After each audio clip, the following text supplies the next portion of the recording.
بسم اللہ الرحمن الرحیم الحمد للہ وکفا وسلام علی عبادہ الذین اصطفیٰ اما بعد۔ یہاں پر جو حسن لغیرہ اس کی جو تعریف کی تھی،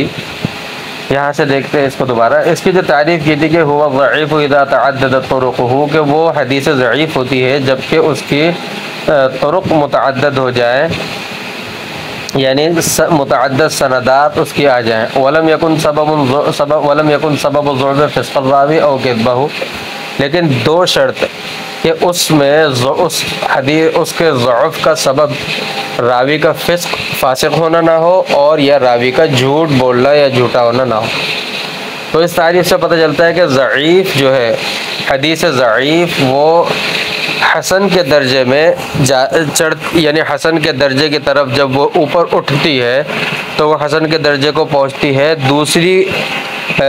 کسی سند کی وجہ سے،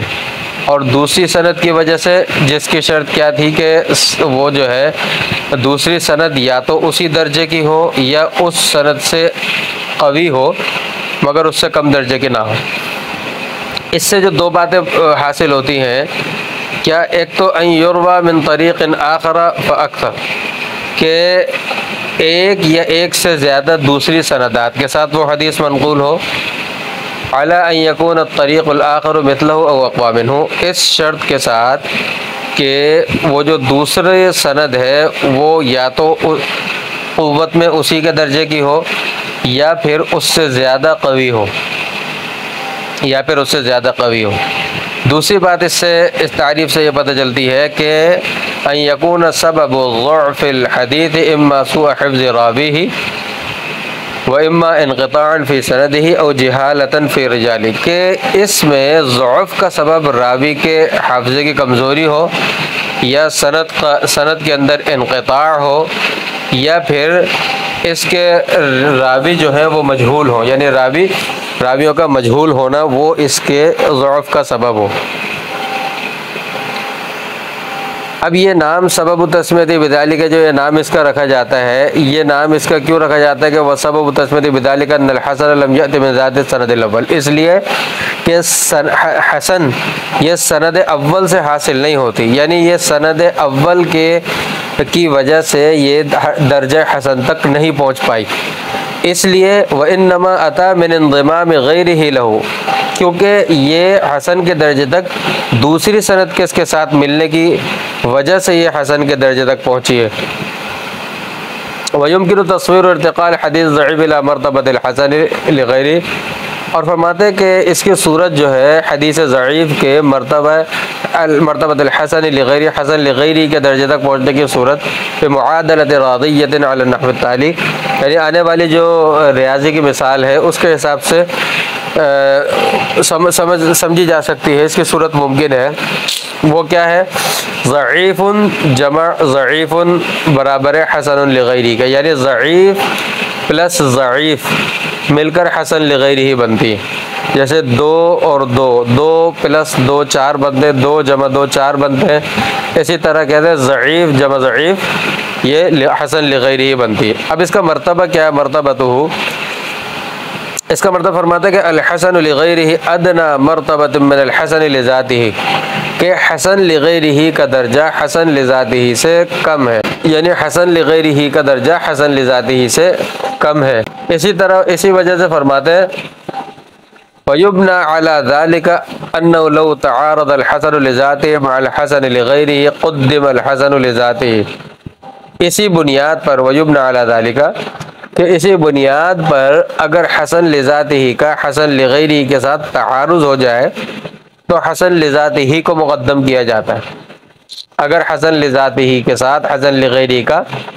تعارض ہو جائے تو پھر حسن لذاتہ کو مقدم کیا جاتا ہے حسن لغیرہ کے مقابلے میں، کیونکہ اس کا درجہ کم ہے۔ حکمہ، اس کا حکم کیا کہ ہوا من المقبول الذی یحتج بہ، یہ اس حدیث مقبول میں سے ہے جسے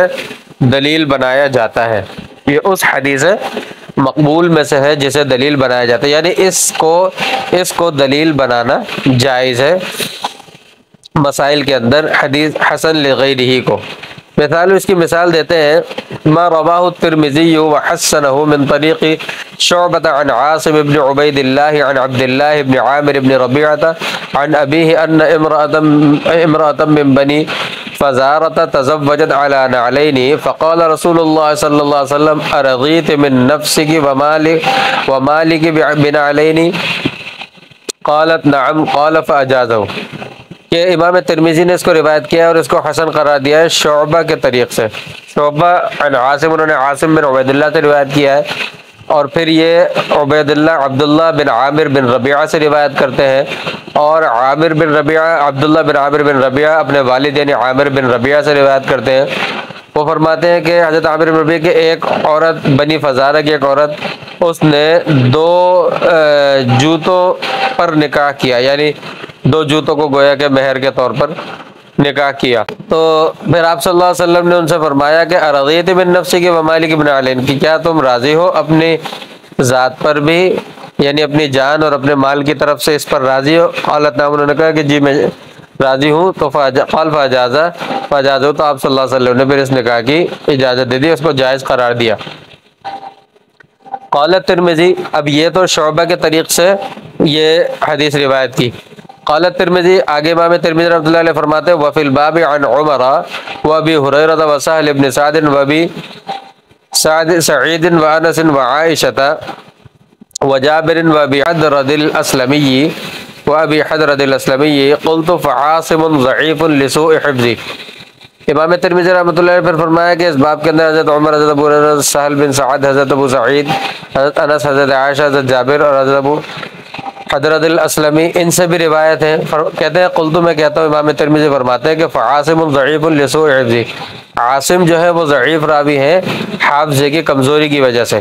یعنی ان کے ضعف کی وجہ، عاصم کے ضعف کی وجہ امام ترمذی فرماتے ہیں کہ ان کا حافظہ کمزور تھا۔ وقد حسن له الترمذی هذا الحدیث، لیکن امام ترمذی نے اس حدیث کو حسن کہا ہے لمجیئہ من غیر وجہ، کیوں کہ یہ دوسری کئی سندات سے مروی ہے۔ ابھی اوپر جو سند گزری ہے اس کے اندر وہ حضرت عامر بن ربیعہ سے، اس کے علاوہ کئی ساری سندات ہیں، حضرت عمر، حضرت ابو ہریرہ اور حضرت سہل بن سعد، ابی سعید، کئی سارے صحابہ کرام سے اور تابعین کا ذکر کیا کہ ان سے یہ حدیث منقول ہے۔ تو اس وجہ سے دوسری سندات کی وجہ سے، منقول ہونے کی وجہ سے امام ترمذی نے اس کو حسن کہا ہے، اس کی تحسین کی ہے۔ تو یہ حسن کس وجہ سے ہوئی؟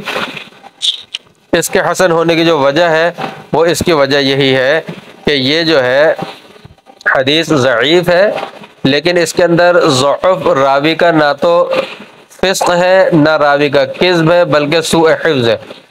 اس وجہ سے حافظے کی کمزوری ہے۔ اس وجہ سے امام ترمذی رحمۃ اللہ علیہ نے اور سندات کی بنیاد پر اس کو حسن صحیح حسن کہا ہے۔ تو اس کا مطلب یہ ہے کہ یہ حسن لغیرہ ہے، اس سے پتہ چلتا ہے کہ یہ حدیث حسن لغیرہ ہے۔